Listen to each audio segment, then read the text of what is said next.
Hi, everybody. Welcome to Boldly Trekking, where we trek boldly, hopefully into the realm of live broadcasting to YouTube. I'm going to check really quick to see if it has showed up that it's live broadcasting, and no, it's not. So much for my great workaround. Anyway, You can patch things and put things back together again, but sometimes, you just got to accept that, things don't do what you want them to do. yeah, just sometimes it's not going to work. Oh, and we want to. Oh, it's not letting me do that, you bastards. All right. That's all good. It's all good. It's all good, bro. Oh, check this out. I was going to show you. I was just playing around today a little bit, last night and today, and I had gotten this file for a TOS Enterprise. Oh, nice. This is just the body of it. That's nice. Yeah, That's a it's one freaking. 350. Yeah, it's a 350 file, and I was messing around and also like the shuttle bay in it. Oh, wow. The door's Yeah, actually and you lit. got a little Galileo that you can print off for it, and it's all empty on the inside, so you can light it. Oh, nice. I accidentally printed this side in white instead of gray, which means I need to reprint this one because any lighting will just punch right through this, and you'll have a lot of ghosting. And I don't want any Raytheon effects on this. Which that's there's a whole technique when it comes to lighting these models that sometimes, like, when you have like the dish and you see that great light coming down the highlighting the registry or whatever. Mhm. Well, that's really hard to do on a freaking model.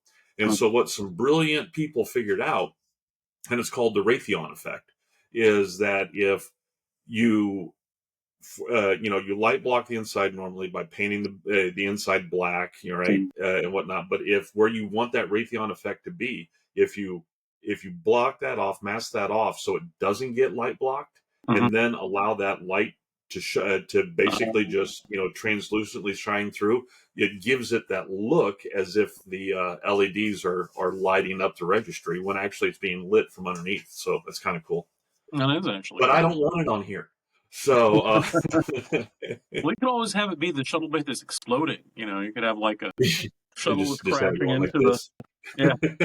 Shuttle's crashing into the shuttle bay, and there's like little. You could do like the whole you know, puffball cotton thing, and then little containment explosion into the shuttle bay. I was having a problem at one point, with one model I was doing. I was having a problem with the paint I was using adhering to the primer. Uh-huh. Just if I'd put it down and I'd let it dry, for a long time, and then I'd start masking off so I could do detail work on it. But the mask was pulling up little bits of that base paint off of the primer, and it just irritated me when I went onto some of the forums and I was asking the guys, because let's be serious here, it's mostly guys. I was asking some of the guys, you know, do you have any experience with this? What should I do? Blah blah blah. 90% of them were telling me, "Oh man, just go ahead and make it battle damage." No, I like my ships pretty. All right, I don't want them damaged. I want them pretty. I want them looking like they just rolled out of freaking Stardock. Okay. Wasn't that one of the guys that also talked about the? I think I caught your thread. I think I caught both threads actually, but the one that was later on was the Romulan Bird of Prey. And he was like, "Just make it look battle damage, like I talked about before." I was like, Yes. "I don't think No. I'm going for that, but whatever." Yeah. I mean, if that's your deal, that's your deal. Go for it. But no, I don't like my. I mean, I really don't like the battle damage decals that come with it. I don't at all. What got me even more was the number of people that were saying, "Well, maybe you didn't prep the plastic right." I'm like, dude, all right, the paint's coming off of the primer. It's not coming off the freaking plastic. So obviously, it's not a problem with how I prep the plastic. Yeah. And that's when I just started. After every layer of whatever I do, I now just hit it with a clear coat. And granted, it basically doubles the amount of my paint, but man, my paint jobs look good when I'm done. Yeah. And at least they don't get all sticky and messy. Well, that and the fact, what another thing I do is because, some people they do like vibe painting where they're just like, oh, I just mix the paints in the brush until it, in the airbrush until it looks about right, and then I spray it. Not me.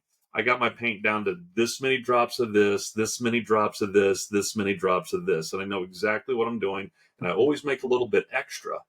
So that way, if I'm pulling off any of my masking tape or anything like that, and I just get a little bit of pull off, I can always just cover it with the same exact color. Nobody's going to know the difference. I think Bill Kraft is actually kind of like my hero for reading about how he does things. He's very much like Kendall Buck, the guy. Oh, I know who. I'm like, yeah, the dude's amazing. He's, but I'm pretty sure he's like one of those people that I don't want to meet, like don't meet your idol kind of thing. Because I have the capacity to piss everybody off. You know my power words. But no, his armature work is just amazing. I know that's eventually what I need to do when I start stepping up to the 1/350s. Is I need to figure out how to do armatures. So that's yet another skill I need to learn, and I only have so much neural plasticity left to my brain. Well, we all must strive. Yeah, I don't want these things. Yeah, we were going to talk about the Doomsday Machine tonight. Yeah. So, do you want to start? Do you want me to start? It's up to you. Yeah, you go right ahead, man. Okay. So get started. If you want to put up the first shot that I got in there, it's a AMT cover box. I thought it sort of segued nicely with what you were discussing. It's the one. Okay, let me window. Come on, I've got it up. Where are you at?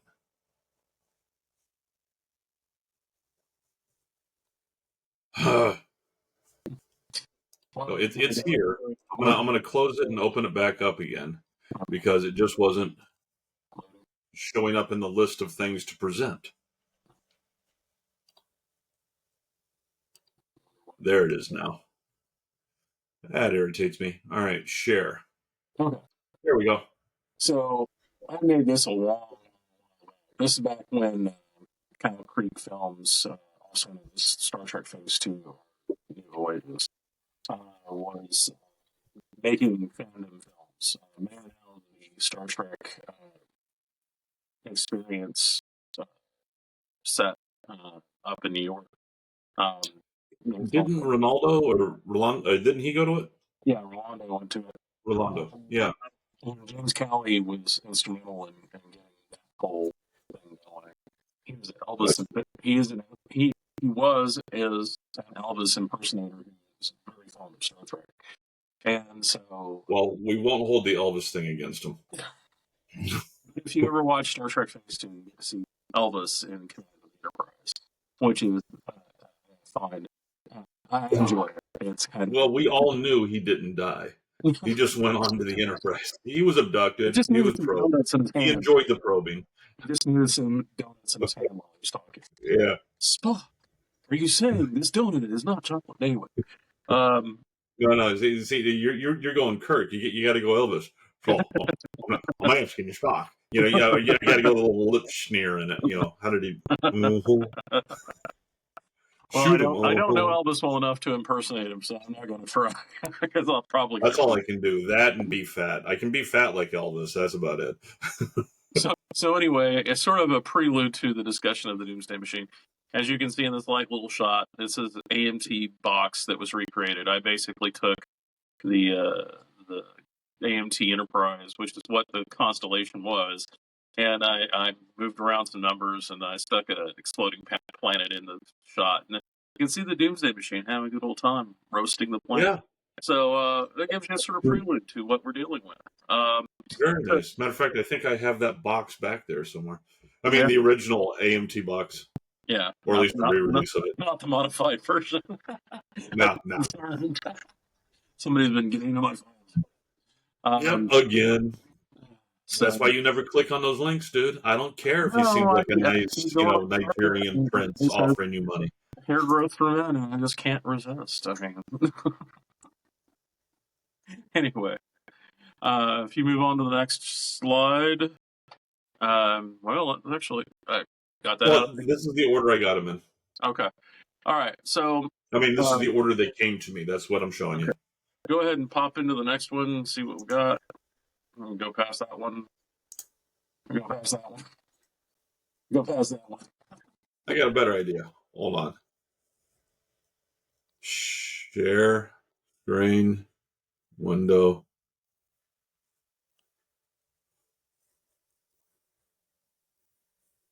I want to go with the one with the Enterprise right after the box art.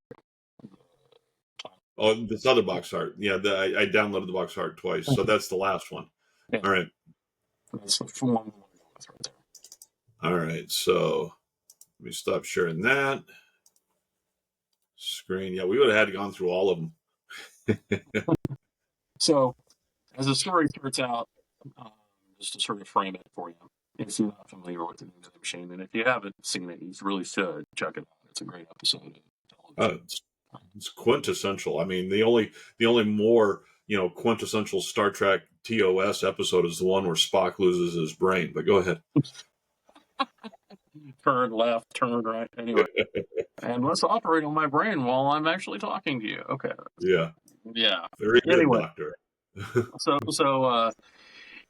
the basis of the story is a retelling of Moby Dick. There's a man who has lost everything, and without jumping the shark or anything like that, we're getting too ahead of our story. Enterprise encounters a sister ship that is putting out a distress signal, which is the Constellation, which you can see here is a small little ship up the top, which is the AMT model, which is actually kind of hilarious. Mm-hmm. AMT, just as a backstory, was approached by Matt Jefferies and the Star Trek production crew to produce the original Galileo shuttle. And whenever production went forward with models and whatnot, AMT was like, hey, we'd like to produce a model of the Enterprise. And so they came to an agreement to use one of their models as a stand-in for another starship, which happened to be the Constellation. If you move forward, we'll go to the next slide. Next slide. I'm sliding. Hold on. This is the Constellation. The funny part about the Constellation is that you can tell it's had a bad day. It stands out in Star Trek history as being the only other ship model that was readily built for the original series for another starship. Even the other sister ships of the Enterprise are just basically redresses of the Enterprise. But this is the only other model that shows up in the original series as a starship. The only other Federation model. I'm sorry, what? The only other Federation model. Well, yeah, the only Federation Starfleet starship. Right. Because we had ourselves some D7s and some Romulan bird of prey action. Yeah, but those were enemy combatants. We don't. They don't count. We don't talk about Bruno. No. Anyway, just like we don't talk about the Even movies. Go ahead. Is it the Even movies or the odds? No, the odds. We don't talk about the odds. It's like none of the Even movies are actually the decent ones.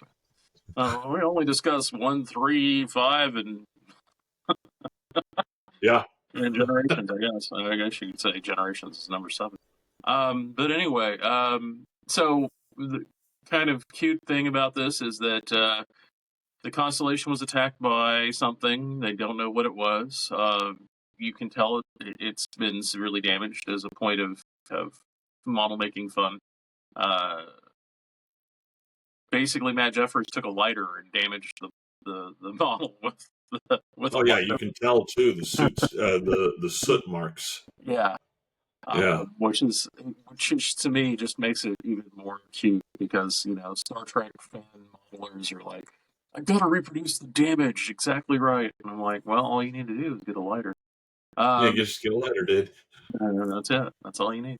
And the point of interest and point of humor is that the whole number of the Constellation is so much lower than the Enterprise. led to controversy and upset and discussion points forever today. Why the whole number is so low? Why did they just go 1710? Why? You know, you can hear the anguish and tear. You can see the tears of anguished Yeah. Star Trek fans all over the universe. So anyway, as they encounter the constellation, it's basically dead in space. It's a Hulk, and Kirk and company go on board. Just as a little short discussion of the episode. Move on to the next slide. They encounter William Wyndham as Commodore Matt Decker in one of his best performances, I think, of his career. The anguish of the man, a broken man who's lost his entire crew. Basically, think of him as like Kirk making all the wrong mistakes. And not in regards to dating, but, going ahead and, hey, I'll just throw some photons and phasers at this thing and it'll be fine. It doesn't turn out well for him. No. So if you want to move forward through it, he does as he did his original performance, the director said, okay, what I want you to do is show me a lot of emotion and just do whatever you want to do. And so William Wyndham did, this whole thing kind of ad hoc based upon the script.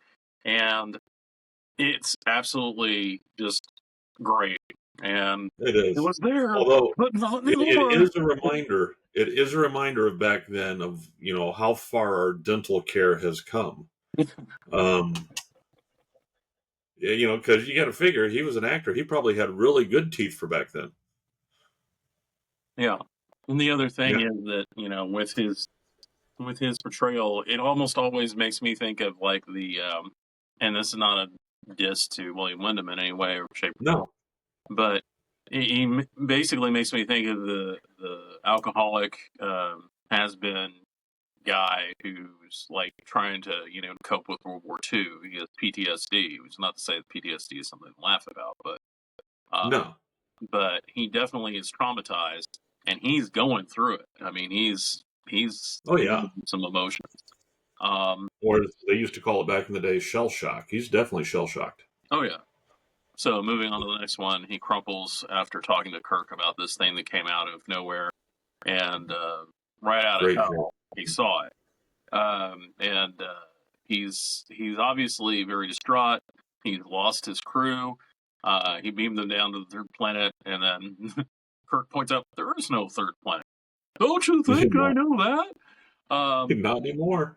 Sort of the logic of it, it sort of perplexes me to this day, though, which you will find out why here in a moment. But beaming down people from a ship that's relatively safe, even though if it's not moving, and going anywhere to a planet where this machine likely is going to eat it, still blows my mind on what was going through his mind at the time. But anyway, let's move on.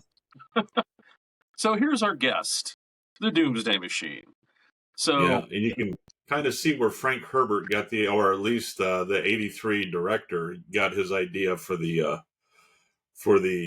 worms of doom for their mouths from. Oh yeah, many Generation X kids, myself included, always consider this like the worst thing that you could possibly see coming after you. Oh yeah. It's like the Gates of Hell animated has decided to go on a roving tour of the universe. The effect of the maw is actually a cutout into, basically it's a cardboard cutout with a hole in it, and they have put a moire pattern behind it. I actually think it's like a combination of moire and sparkler, but I'm not exactly sure. Right. But it does definitely have a sparkler effect as the light plays through it. So anyway, just the whole turning to face the Enterprise, and then you get this shot is like one of the most iconic scenes in all of Star Trek history. I still have yet to see anybody who's recreated the effect to the ominous levels that you get in this episode. If you want to move forward, go ahead. Certainly. So the Enterprise eventually engages the Doomsday Machine.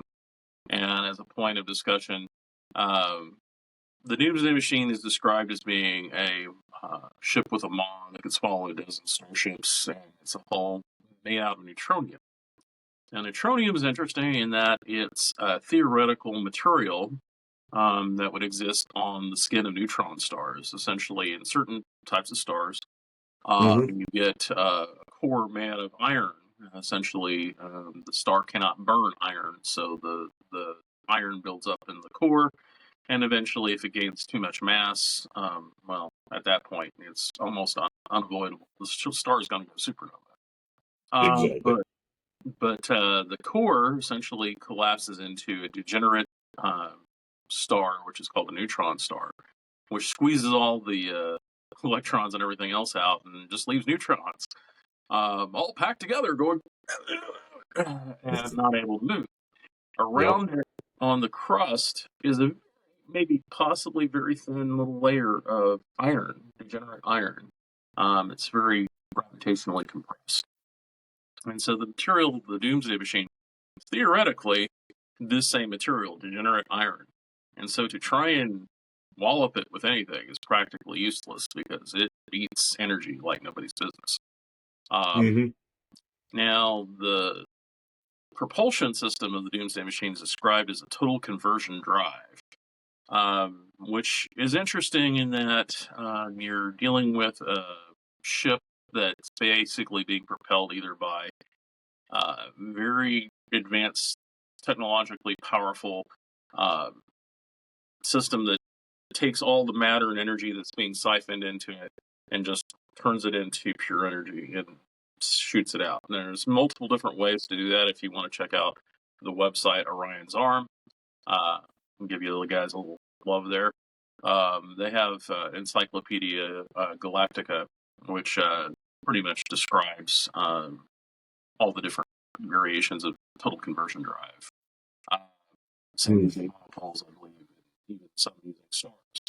So when I ran some stuff through the AI to see what you would come up with, various figures came out for the mass of such a machine. If you want to move to the next slide.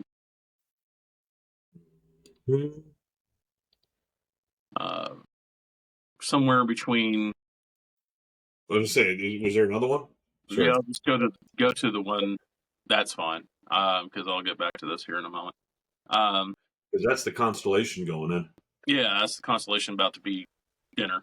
And I've actually built a ship that kind of looks like that. Not that I was going for it, but that was where my skill level was at that time. Well, the AMT model did have a special quality, which was called droopy nacelles.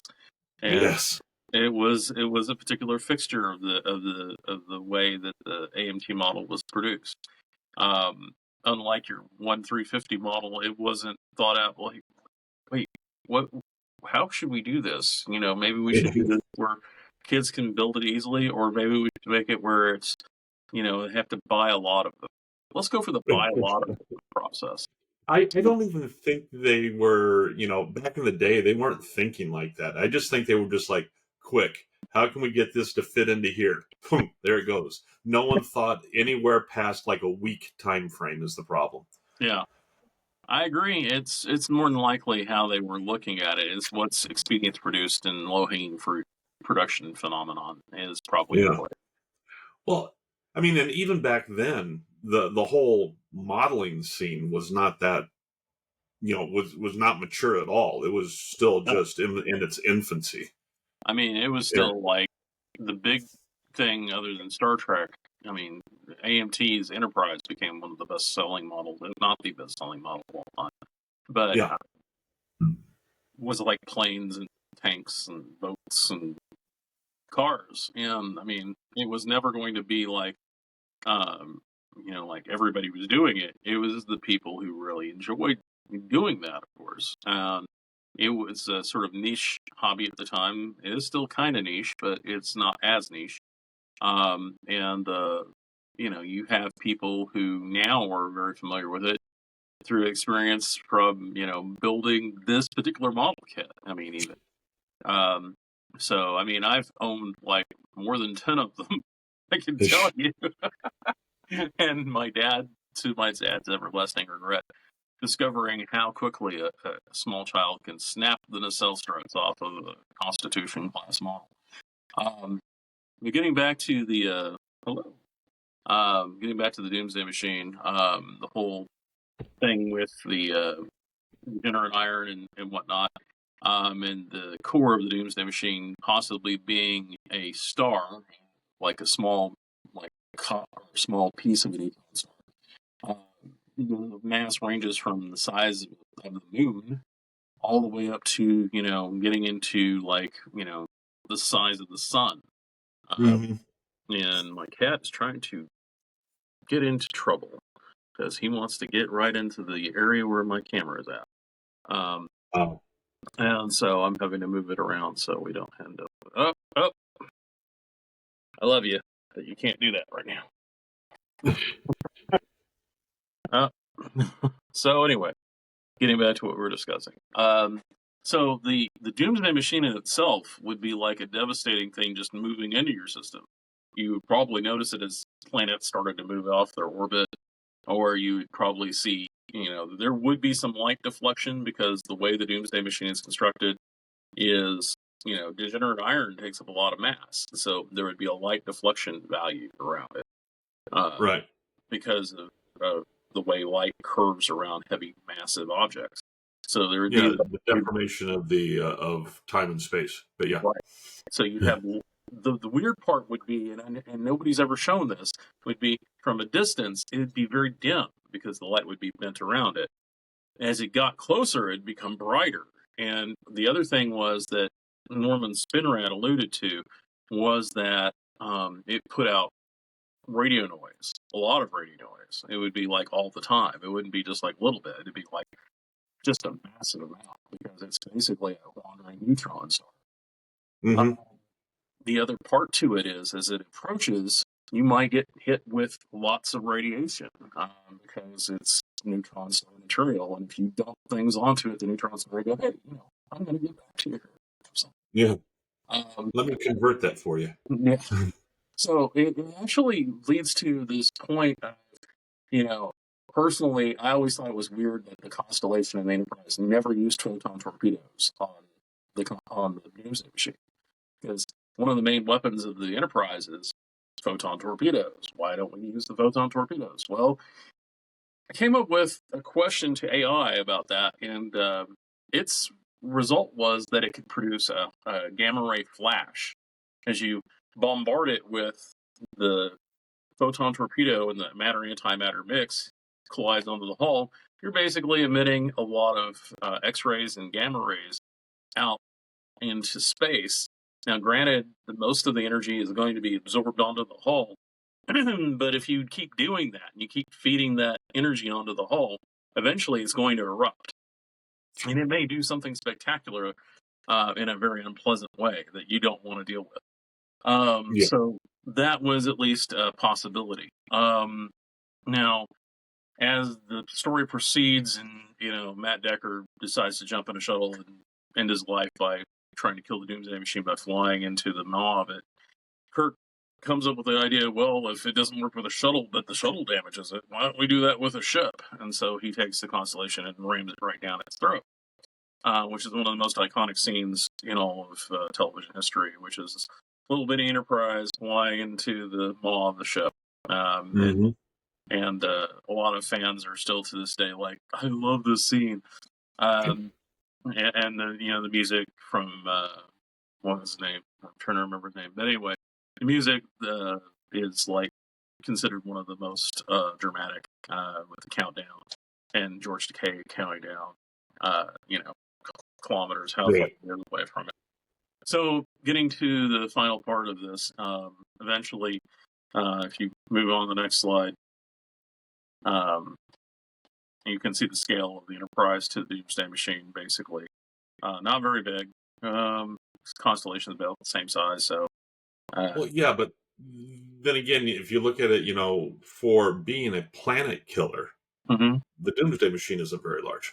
No, it's not, actually. I would actually posit the reason why it's not very large is because actually the material that you could get from the neutron star wouldn't be a huge amount. I mean, it would take a lot of effort and technological skill to just shave the neutronium off the neutron star. But you'd have the other problem of, you got to form it, you got to put it together, you got to put it on a frame. Because as I went through the AI and discussed how to build the Doomsday Machine, one of the things that kept coming up was you'd have to have a reinforced frame. And one of the funny parts about how the Doomsday Machine was built as a model is that, which we'll get to in a little bit, is that it was essentially built with wires, like coat hanger wires type of thing. And then, it has aluminum foil built around it. The original idea was much different. But essentially the thing is that there's a hydrostatic collapse feature of planets and large objects. Once you get past, I think it's like 100 kilometers, you're pretty much fated, if you're an asteroid, to sort of collapse into a ball, and you'll be roughly ball shaped. The Doomsday Machine is much more massive. Even if it's smaller, it still has to deal with the compression feature, so it gets distorted with time because the back end is pulled towards the front end, and so I believe part of what is kind of cute is, unintentionally even, the ship looks beat up and looks like it's gone through some trouble over years and has gotten distorted. So it's not a perfect cone. It's a distorted, sort of crumpled cone. And moving on to the next slide. I always considered it the cornucopia of violence. Yeah, this one didn't come in very large. Let me see if I can. Yeah, after the Doomsday Machine eats the constellation. It basically has indistinct, and the constellation's impulse engine detonates with a force of 97.5 megatons, I think it was. Which is nothing anymore. Yeah, it's nothing. But somehow that does the trick, and the Doomsday Machine has a giant burp, and then the burp collapses back onto the hull, which is to expound. This is made out of neutronium, basically, and so the mass of the machine pulls the gas back in. So there you go. That's the gas collapsing back onto the hull of the Doomsday Machine. Interesting ending. It's the great white whale. Ahab killed the white whale only indirectly, but in this story, Ahab finally got his whale, and via his friend Kirk. So that's the narrative discussion of it. Great story, awesome story. I think it's one of the best in Star Trek of all time. Well, of course, it's a great story because they're basically retelling, their version of Moby Dick, which is a great story. Mm-hmm. Yeah. So yeah, it's just like what is it? What's the one with the Romulan bird of prey? I forget the name of that. Balance of Terror. Yeah, Balance of Terror. Thank you. I was thinking Best of Both Worlds. No. Balance of Terror. That one is a retelling of the old sub movies. The submarine dueling movies, and that's what that is a retelling of, and very well done. Yeah, Star Trek at its best often borrows or outright steals concepts from great literature. I mean, the funny part is that Moby Dick shows up again in Star Trek II: The Wrath of Khan, because Khan is insanely quoting Moby Dick every chance. I mean, he's like, he's Ahabbing the hell out of that. Yeah, I mean, he absolutely identifies with Ahab. And then Milton as well, which is also kind of funny because in the end of Space Seed, which is the episode with Khan, it's better to rule in hell than to serve in heaven. And you see how that turns out for him. Quite hellish. Yeah. So getting on to the next one. This is actually a discussion point from Darren Dochterman.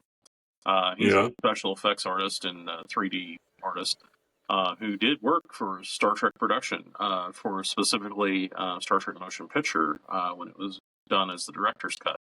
So if you're not familiar with Darren Dochterman, you might want to go ahead and check out Star Trek Motion Picture Director's Cut and check out all the neat little features in that. And he does a great job at recreating the effects for Star Trek Motion Picture with 3D models. I mean, in most cases, you can tell that he's replaced any of them. But in any case, this was his analysis and information about how the Doomsday Machine was built. Essentially, what it was is that they had a floor spotlight, an onion. If you don't know what an onion is, it's a small spotlight that's used to go ahead and provide lighting for actors and actresses on set, and probably no bigger than this round. And then they built a wireframe, extruded it, as it's shown here in the shot, giving it a basic shape, and then put the onion inside, and then layered foil around it, which foil was Star Trek bread and butter. I mean, a lot of sets were foil. So it goes without saying, it's going to be foil.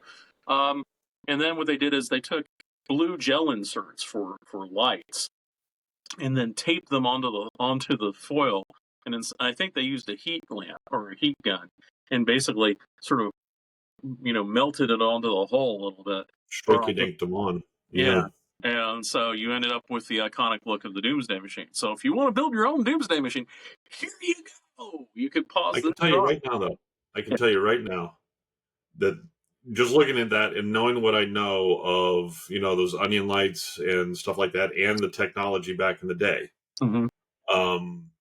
they could only shoot that for like a minute or two at a time before they had to shut it down for a long time to let it cool down, because those lights put off an insane amount of heat. And not only, it's projected heat and it's radiated heat, because I remember, hell, as a kid who did theater in my late teens, early 20s, those lights, just being 20, 30 feet away from those lights, they'll cook you on the stage.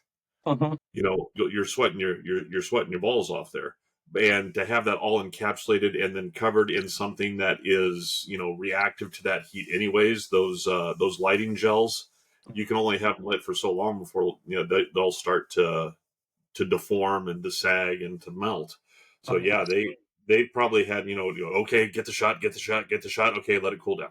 All right, get the shot. Yeah. Actually, I think it wouldn't be quite the same thing, but you probably do it with LEDs on a much cooler basis. Of course, nowadays? Yeah.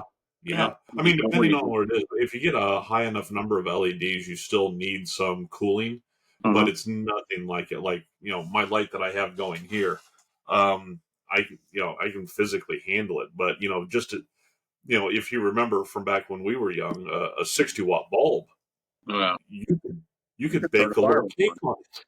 You had my little oven, whatever the hell that thing was called. Yeah, you could bake treats with those things, and that was more than 60 watts. Oh, my sister nearly started a fire in the apartment. Telling stories about my sister. Probably appreciate this, but I'm going to go ahead and say it anyway. So she accidentally knocked a towel onto a 60-watt light bulb, so it a symmetrical ring onto the towel, and she had to hide it from our mom for various reasons. So it was kind of, pressing a warning: don't touch the 60-watt light bulb; it's hot. So don't leave stuff on the 60-watt light bulb, because you'll regret it. But anyway, so there you go, people. If you want to go ahead and build yourself a Doomsday Machine, of course it won't have all the fixings like the original one. Like, you won't be able to chop up planets to rubble. You won't be able to eat starships or anything like that. But you can have your own Doomsday Machine. Scale. Don't sell them short. They might be able to. A 1/350 scale, that would be on the order of, I probably think, about 100 feet long. So you're gonna have a little bit of a What was the length? Well, it was supposed to be at least 10 miles long. Enterprise is about 297 meters, about almost a quarter of a mile. So it would come out, I think, about that long, just about, maybe. Oh. So, I mean, the 50, Enterprise that I have is about 33 inches long, 36 inches long. Anyway, you can probably figure it out faster than I can compute it. 10 miles B. Oh. Okay. Conversion. 10 miles. Oh, it would be 150 feet long. Well, I was in the ballpark. So, Yeah. so you got yourself some work to do. Good Yeah. luck. Yeah. That's a lot of aluminum foil. I think your neighbors would probably be like, "What are you building?" I'm building a Doomsday Machine. Be like, Okay. We're calling the cops again. weapons of mass destruction being built in Wichita. Um, anyway, if you can move it on to the next one. So this is the original miniature in its unmatted form. This is the armature. As you can see on the bottom of the photo, there's a guy named Spockboy who restored it, colored it up for us nicely. And this is apparently what it looked like in studio. It was originally a black and white photo, and he colored it up for us. But it gives you an idea of the size of it. Essentially, mounted on a tripod stand, and like you said, probably wasn't put on for very long before they turned off the lamp because they didn't want to melt it onto the or have it catch Yeah. fire. And then moving forward, here's another shot of the Doomsday Machine, matted in, very nicely done as a weird alien ship of the week. It has no, there's no analog in science fiction that I know of that looks anything like it. Very iconic, very different. The way the hull reflects light, because the gel inserts and the way the aluminum foil gives it this sort of like model, sort of like blue, almost blue gray ceramic, dark black ceramic. I know some people have thought about building the Doomsday Machine as a ceramic and have tried to do so, but it's so hard to do with the way the form is shaped. But it really does come off quite. Now, I'm sorry. No, Finish go your ahead. thought. I mean, feel free to comment. I was going to say, you were saying that, you have not heard of its, analog. I guess is that the word I'm looking for? Yeah, anything built similarly, in the same sort of way. So Yeah, or used in the same kind of way when it comes uh, to the storyline. And the only thing that I, just as a sheer, malevolent entity that's just there to destroy and completely destroy a world and leave. And if I remember back when I was playing D&D, it's just a fun little side story. Mhm. In one drag mag, if you remember the drag mags, Dragon magazine, Mhm. there was one issue they had come out with a concept called I think it was called the Celestial Dragon. And what it was for DMs who their players and their characters had just become too powerful. Your level. Back in the day, there was like no top end limit to your character leveling, and Mhm. so basically, your level, 300 paladin steps out of his, mystical castle and Mhm. rides his enchanted, gold dragon, all the stuff, just your baddest of badass characters. And as a DM, you could no longer create anything that even remotely tested them. Mhm. And so that's when Dragon Magazine came out with this celestial dragon. And the whole thought is that, all right, somehow the PCs, they realize that, it's starting to get a little dark.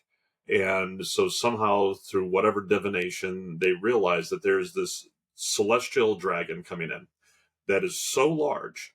It is so large that it can consume the planet with a single chomp. And this dragon, it feeds on it feeds on magic items. It feeds on magic. So the only way for them to possibly have the celestial dragon not eat the planet that they're standing on is to go quickly. They have, it takes like a week for the mouth to close. They have that week to go all over the planet and destroy every shred of magic. And even then, there was still just a percentage chance, roll the die, whether or not the mouth would continue to close.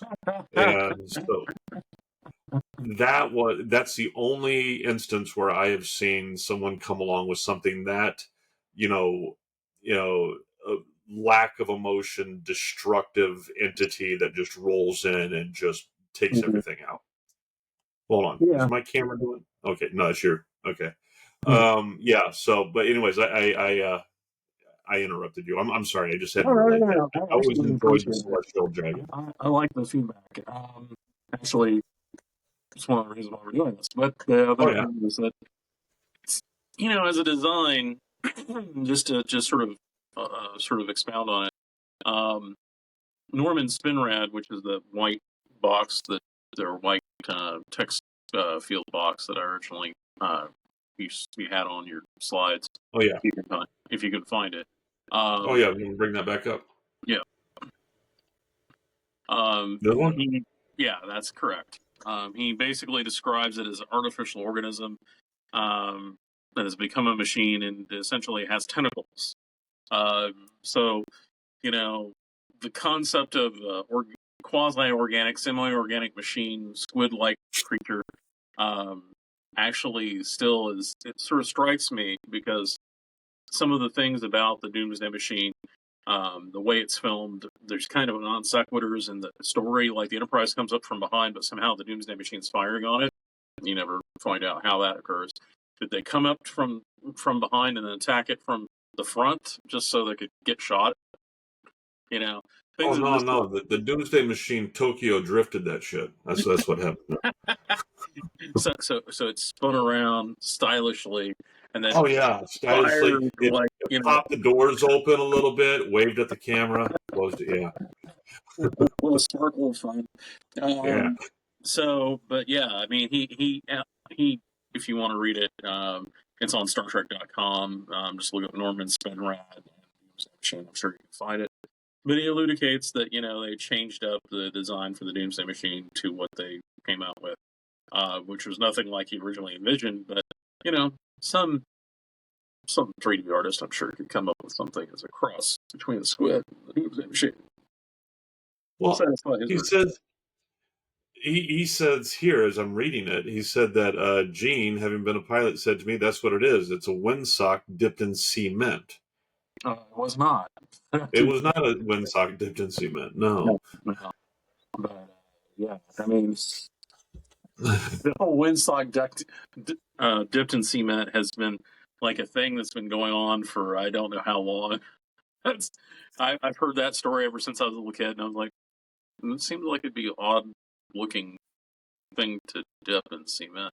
But anything, and it'd be kind of awkward to try and film a windsock because, well, it Yeah. would fall under its own weight. But anyway, um, getting into the whole thing of what the Doomsday Machine's like or what it's an allegory for is the arms race as well for the ICBMs, like United States versus the Soviet Union at the time. What will it end? How will things end? Well, things don't go well when you start shooting things off at each other, and you don't know what's going to happen. There's a great line in Doctor Who from Peter Capaldi, talking about the the Zygon inversion at the end, where he does this great monologue about when you start a war, you don't know what's going to happen, you don't know whose kids are going to die and whatnot. Great monologue. If you haven't seen this Zygon inversion, check it out. But basically, the warning is prescient warning is when you start a war and you have devices of this scope and magnitude, you don't know what's going to happen. You don't know where it's going to go. You don't know how it's going to turn out. This one wandered into our galaxy from outside of the galaxy. We don't know where it came from exactly, but it destroyed many, many solar systems and ended up destroying the constellation at least, and killing its crew. In terms of design, it's a von Neumann machine. If you want to look up that, I'm sure there's a lot of different sites you can check out. I wouldn't really call it a von Neumann machine because the basic definition of a von Neumann machine is where it creates it creates copies of itself. Well, that's the thing. And That's the thing in the Doomsday Machine. You don't know if it can. And James Cowley, going back to James Cowley and his Phase 2 production crew, came out with their sequel to this, which was called In Harm's Way, where Doomsday Machine, basically the Doomsday Machine that you see in the show, ends up time traveling and ends up destroying the original Enterprise well before the adventures of Captain Kirk. It actually destroys it with Captain Pike on board. And then the crew of the Farragut, the USS Farragut, which happens to be Kirk and Company, goes back into time to save the crew of the Enterprise and changes how the thing went. But the Doomsday Machine apparently eats enough mass it can duplicate, and so it became what is called the Doomsday War in that story. As much as Star Trek goes back and forth through time, you would think they would have their own version of the time cops, there would be, like a whole, division bureau, just in making sure that we stick to the main timeline. To me, and personally, this is just my opinion. Mm-hmm. I think Star Trek overdoes the time travel. And I think it's a readily used storyline, plot device, and narrative convenience. Yeah. I just hope it doesn't turn out to be, with Jean-Claude Van Damme and, Company and time. That's my fear. That's my fear, is that it's Jean-Claude Van Damme as a time cop, battling Jet Li or something. I don't know. This trouble must exist. That's true. So, what was it that Terry Pratchett called it? Going down the trousers of time. And I fear that that's just one of my things. I mean, that in my opinion, that's what ruined right out the gate. That's what ruined Star Trek Enterprise. I agree. I think the Time War, temporal war thing. They had so much material, so much IP that they could have gone through. There was so many things that they could have done. And they just completely chucked it in the bucket and went with, because, as I was watching an interview, they said that the powers that be came down on them and were making them, have to put in high-tech stuff, and we're not allowing them to regress as much as they wanted to. Yeah. Well, anyway, I feel bad that I don't feel bad. I feel annoyed. Let's put it more correctly. I feel annoyed that we didn't get to see the Star Trek that could have been the Romulan War. I would have enjoyed that. We've discussed that before. Yes. And we didn't get to see the evolution.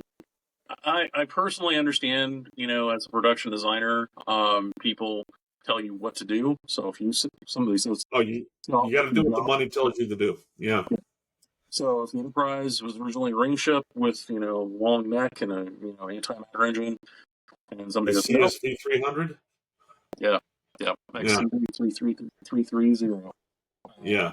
Somebody goes, no, that's not it. That's not the Enterprise. Then what they're going to say. And then you're stuck. Well, it's not even that. I could tell with the NX-01 what they were trying to do. They were trying to, find a way to bridge into the stylings of, that Starfleet eventually had of the saucer and two twigs. But the whole Akira design from First Contact. Berman actually wanted to use the Akira straight up, this straight First Contact ship, and people were like, "Don't do it." And so they just flip it over. they just modified it. There's actually a starship from the Star Trek role-playing game from the 80s from FASA called the Lochnar, which is a fun heavy metal reference. If you don't know the movie, you should watch the movie. But anyway, Andorians apparently are friends with the Lochnar because it's an Andorian starship. But anyway, Andorians are heavy metal enough to be all about the Lochnar. All right. You got to wonder about weapons of mass destruction. The Andorians actually name a starship after the Lochnar, which could be considered a weapon of mass destruction. And then, getting into, just real quick before we segue into what you want to discuss in terms of the villains of Star Trek, the design of the Doomsday Machine, besides being a reference to an ICBM, iconically, there's Unicron that has a similar profile, but he's, of course, a transformer, but he also eats planets, but not for any real reason other than fuel. But he's a sentient being. He's like Galactus. He's basically the Transformers version of Galactus. If you don't know who Galactus is, you're going to probably find out in a few films in the future in the MCU, because I understand that Mr. Galactus is going to be making an appearance, and, well, usually when Galactus shows up, the bad things happen. So, needless to say, eating planets, especially with people on them, is not generally going to turn out well for the people on the planet. Right.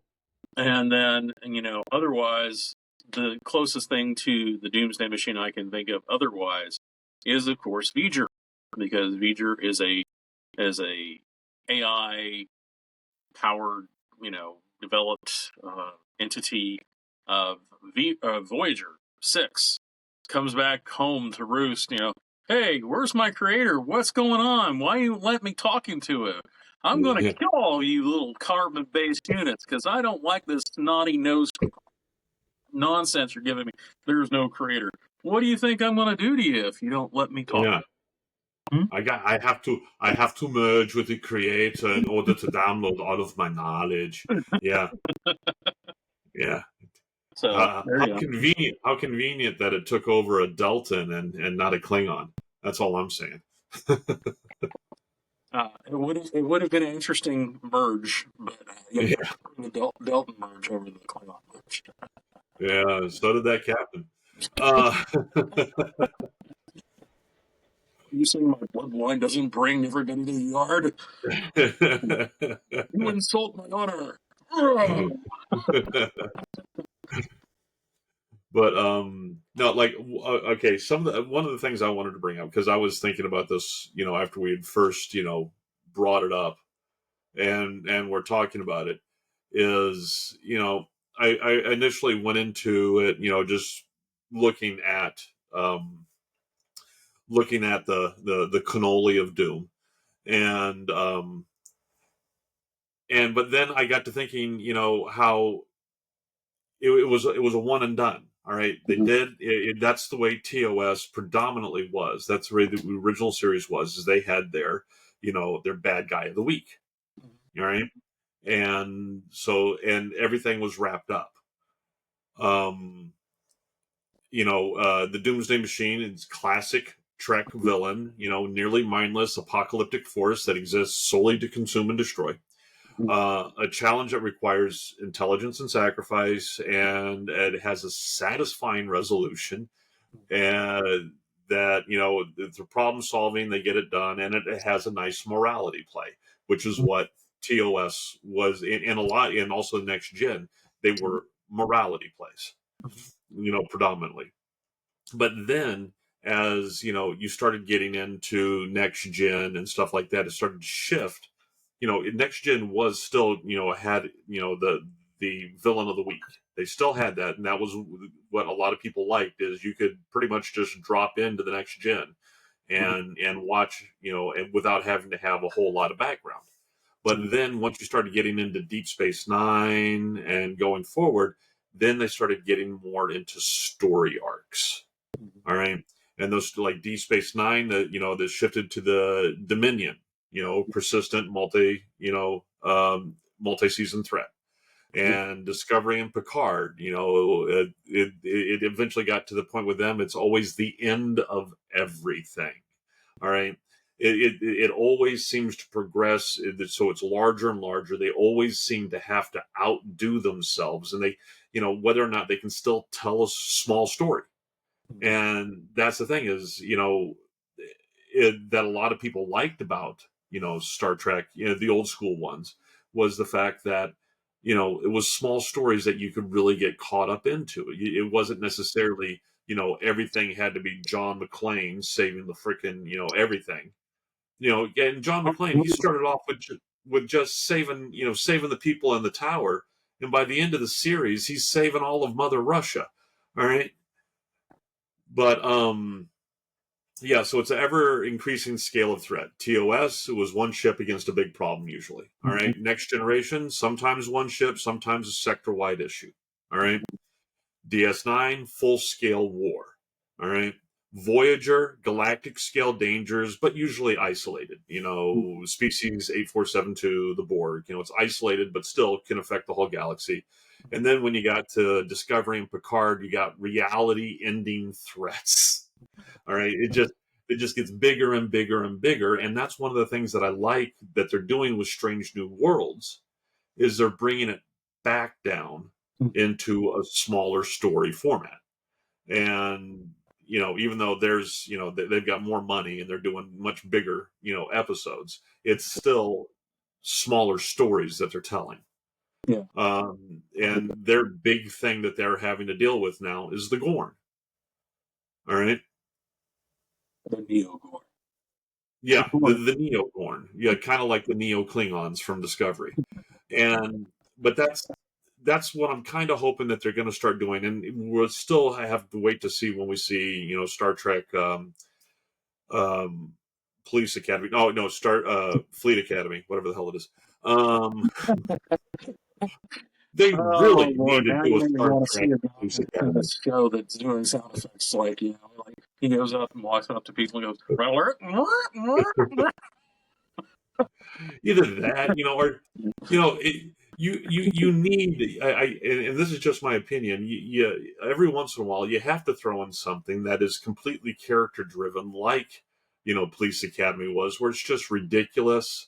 It's Naked Gun level. Just having fun with it, and that's kind of what they got into a little bit with Lower Decks. Is they had more fun with it, and I think that's something that as a fandom we're kind of missing. All right, we don't have as much fun with our fandom as we should. We could have Section 31 turned into an animated humorous TV show. That would actually be formatted pretty much on point. I would have enjoyed it more if instead of going Suicide Squad with Section 31, they'd gone A-Team with Section 31. That's actually kind of what I think they were planning on doing at the end. No, they were straight up going Suicide Squad. They were straight up going. You think so? Because their ship, their bar is able to fly around to go places. So if you watch the very end of it, the ship, the bar actually moves. The other thing I want to just point this out, because it's the thing that sticks in my mind, because Star Trek does these iconic symbols and overlays them as things in the show. So one of the things is like the original badge for Commodores and Starfleet Command was this sort of emblem that was like a flower. Okay, and it's actually in Walt Disney World. I found the original design is a clock in Walt Disney World. Believe it or not. Wow. So apparently somebody went, "Hey, I'd really like to wear that as a brooch," and copied it. And then Star Trek picked it up. Hey, we could use this as a symbol for Starfleet Command. So the ship at the end of Section 31 folds itself up, closes, but before it does it, as you're flying over it, you get to see it's a Starfleet Command branch. I'm like, really? You couldn't come up with anything new. Yeah. But the other thing is, the other iconic thing is, their little garbage scow ship they had. They could use that as their van. Paint some racing stripes on it like Starsky and Hutch. They needed to stick with a garbage scow. All right. I still love that at the beginning of the show is, all the other shows for Star Trek have this iconic starship flying around. What do they have? That with a garbage scow. I'm like, wow. I would have loved it, man. It's the garbage cow. It would have been great. Yeah, no, I think the problem is that we just take ourselves too seriously. Oh yeah. And if we could actually just cut loose and have some fun with it, it would. Boys in outer space, please. Well, yeah, exactly. Or gay inward from outer space. Remember that one? Yeah. But no, remember, we all hated Shatner until he finally admitted the ridiculousness of his own situation. And that's when we're all like, okay, you might be cool. All right. Once we're able to poke fun at ourselves, then we become more relatable. And less narcissistic, but I don't think Shatner, not Shatner, sorry. That was a faux pas straight up. I didn't mean to say that. Well, the I think, Shat is named yeah, for. he is the Shat. I mean, if you get into the etymology of the name, is that Shatners were people who cleaned something out of the lines in London. So I mean, literally, Really? yeah, that's where the term comes from. If you're a Shatner, you're a person who goes in and cleans the excrement out of the line. You're a sewer man. Yeah, basically. Oh, sweet. I'd have more respect for him. No, So your Freudian slip is actually fitting. yeah, it is. My Freudian slip is showing. I don't know. It's not uncalled for. So no offense to William Shatner, but honestly, Yeah, I mean, but that's when it came to that one, I think it was an SNL episode where he finally started making fun of himself.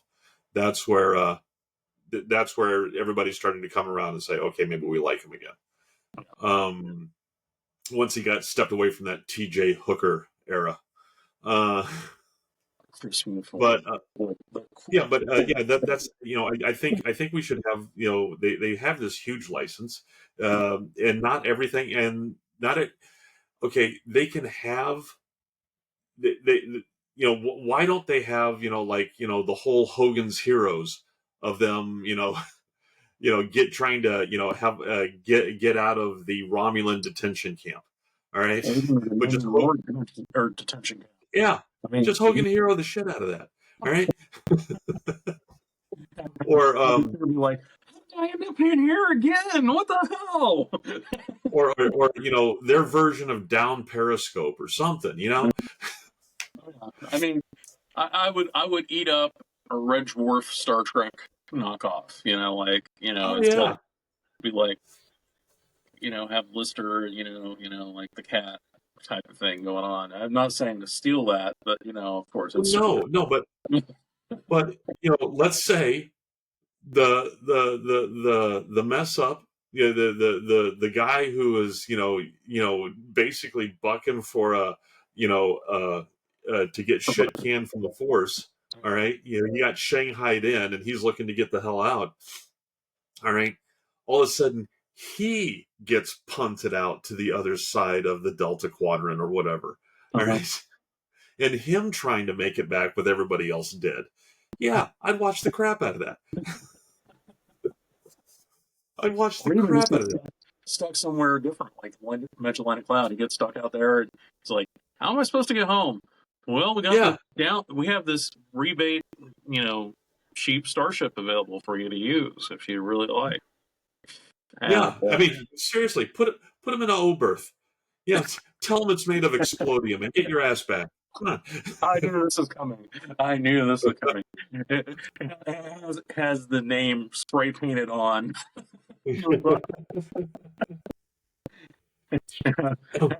Going cheap, 900 credits. I'd watch the crap out of that, man. Maybe we should do a fan film. Yeah. By the time he gets back, I mean, there's so many bad things that happens to him. By the time he gets back, he's just in an environmental suit strapped to the last nacelle. All right, and it's being run off of a 9-volt battery. All right. It's not my guy, lithium. Yeah, I'm back, and I brought the ship. That would be awesome. I would enjoy the hell out of that. Oh yeah, especially if you consider the fact it doesn't have to be like bad just on the nacelle. He could kick it back. He could make a little lowrider. He could be on the Harley of nacelles. All right, he could turn it into he's just cruising in, man. All right, yeah. And if you want diversity higher, have our main character be someone of Latino descent. And look, he can build anything and get it back. All right, see, there you go. Got some fins going out the back. I mean, it has fins already with the nacelles, but I mean, Yeah, add more that's fins. what I'm talking about, man. Twice pike, candy apple red, lowered down. He can do it. You like And put some flames on the side of it. that's what makes it go faster. It'd be awesome. I'd enjoy the hell out of that. That would be an awesome watch. But I think it would be great. Just have it. Have him start. As the sole survivor on a whole ship, and eventually just crap happens Farscape wise.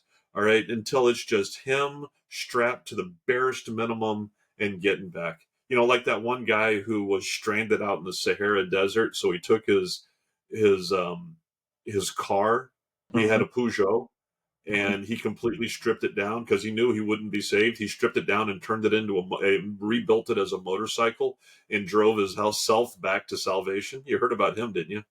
I've heard about it. I actually haven't read about it. I actually thought it would Oh be. yeah, you should see it. He's got pictures of it. They after he got back, they went back and documented his whole area that he was in and stuff like that. It was really amazing. He did a great job. I'll have to check it out. Yeah. I'm familiar with all the Robinson Crusoe stories about being stranded out in the desert. Like, oh, we found this plane that was crashed, so we rebuilt it as a Oh yeah, what was desert that story? I forget what. And they only had so many charges to get the engine to go off. And the guy who was rebuilding the plane for him, and they turned out at like 3/4 of the way through that the only thing that he had built. They're like, "You're an engineer, right?" Well, I built planes. What kind of planes? Little model planes.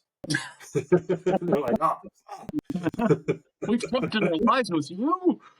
exactly." That actually would be But pretty by damn that awesome point, to have that in the story too, where he's like the engineer is like some guy who built model ships and like, so you yeah. got this all rebuilt, right? I'm like, yeah. I'm like, so you're a great engineer, right? Yeah, I built Starships. Yeah, yeah.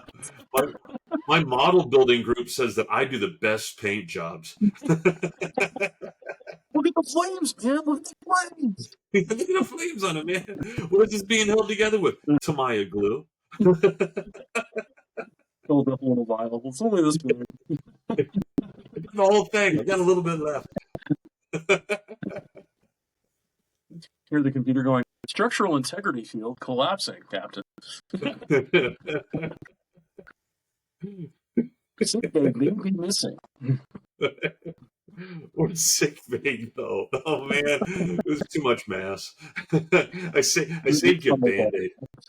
I got you a Band-Aid. Here you go. Can you just imagine the look on the doctor as it tumbles away? The emergency medical doctor. That'll be our Holly. Robert Picardo has a job again. In Star Trek. That's what I'm talking about, man. State the nature of your. Oh my God. state the nature of your reality, because this is not clicking. All right. With the whole thing with the different Doomsday machines in Star Trek, some of them are not even like machines. Actually, like the Space Amoeba comes to mind. Villain of the Week, which is one of my other favorite ones. Like, oh well, what ate the Vulcan crew Intrepid? Oh, it was this giant amoeba. Yeah, that's normal. We run across those every other week. Right? These they go this way, then the crystalline entities go that way. All right, so yeah. I was actually disappointed that Lower Decks didn't get to do, how they kept doing homages of like different things at the end of the, like crystalline entity board, adding on, and eventually got to V'ger, although I don't know how V'ger would even be like back again. But the cloud appears at the end, and I was like, they need a space amoeba coming over and eating the ships, like taking a little pseudopod, grabbing a ship and pulling it in. It disappears inside the space amoeba. What killed the ship? Osmosis. I would have paid good money to see another season of Lower Decks. Yeah, I pay good money considering I pay for Paramount Plus. Right? Yeah, I pay for I pay for Paramount Plus as well. I don't. Sometimes I wonder what goes through these executives' minds when they end up killing shows that everybody loves. That guy at Fox who killed off Firefly. I hope he never. Yeah, I hope he never got another job. No one ever trusted his sense again. I'm sure he did. Yeah. Unfortunately, I'm sure he got another job. I'm sure that he went on to run other people's Oh careers yeah. or futures. Like, oh, this is Yeah, a but promising show. Let's drive a stake through it. they they did that. I mean, they killed off Enterprise just when they finally got it on a good story. Finally got it matured where it was actually doing good stories, and Mm-hmm. basically they got away from all the crap that they wanted them to do at the first part. They went back into actually telling stories. Then they just cut that shit off. Mm-hmm. Um, People are enjoying and it. Let's kill it now. yeah, this is not good. And a lot of people considered that the death of Star Trek up until you know, well, shit, up until Discovery. A lot of After people that they just consider the 2009 reboot. no, those were movies. I'm talking, TV series. Mm-hmm.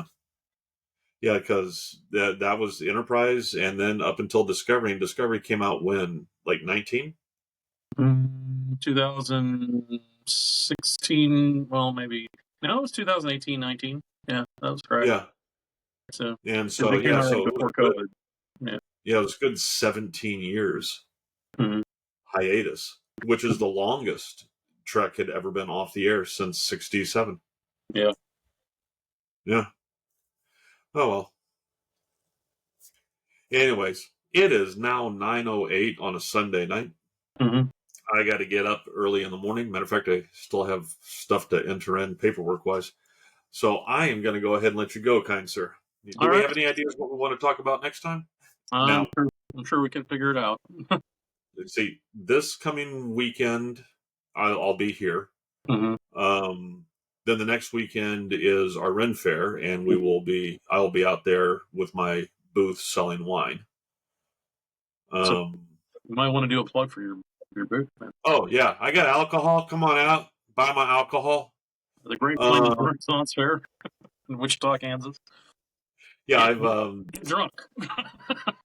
I bottled, let me see, what was it? 144 bottles of sweet mead, 150 bottles of pomegranate wine, and we had a problem with some of the orange vanilla, so I only got about 90 bottles of the orange vanilla mead. But I also still have some from last year, so I probably have cripes.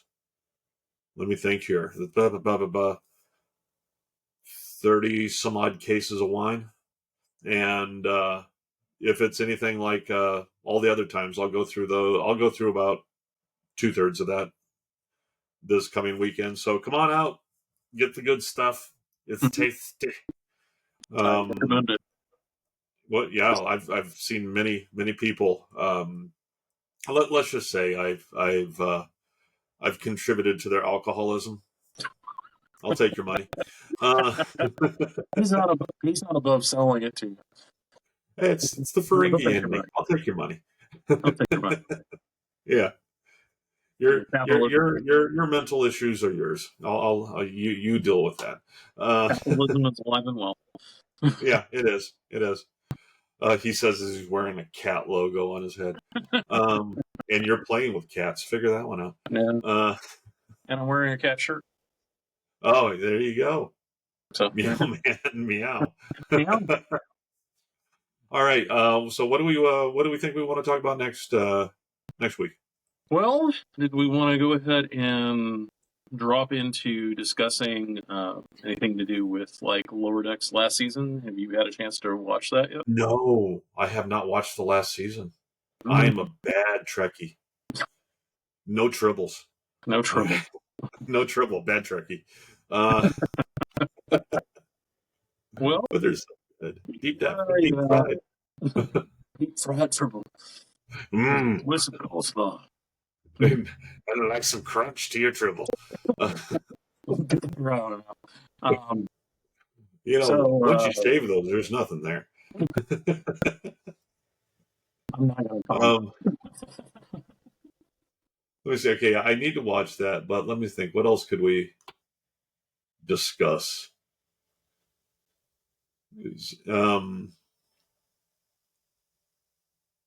I don't know. We can discuss it. We can take it offline and do it in committee. Yeah, we can do that, so we're not wasting dead air here. All right. All But right. anyways, we'll see everybody next week when we'll talk about something. Yeah. All right. Have a good one, guys. Ciao.